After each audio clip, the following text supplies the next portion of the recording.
Abby Kausapi. 2014, nalaman ko na meron akong PCOS kasi irregular yung menses ko. Pero hindi ako mataba. Both ovaries ko bali yung may cyst. Mga nakailang transvaginal ultrasound din ako, tapos hindi siya nawawala yung mga cyst.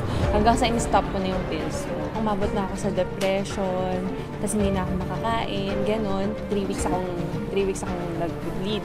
Yung bleeding ko, hindi lang siya spotting, as in talagang buhos talaga yun. So medyo natatakot na rin sila mama kasi nahihilo na ako, namumula na ako. Tapos nung pagkarating ko kay Doc Ron, siya na rin, sa kanya ko rin nalaman na meron akong hyperthyroidism. So yung PCOS ko, nag-lead na siya sa hyperthyroidism pati sa anemia. Nagpa-check up ako last month. Nakita ng OB na yung both ovaries ko okay na. Sinabihan kasi ako ng OB noon na mahihirapan talaga ako mag-ibig kasi irregular. Tapos, ngayon, bali wala akong trabaho kasi buntis na rin. 10 weeks, almost 10 weeks. Gift na rin siya ni God. So, dahil na rin siya sa BARD, kaya yun, edi very happy ka. Una kasi, kung yung barley kasi talaga makakatulong talaga siya sa kahit anong diseases. Kasi, ang bilis ng progress ko.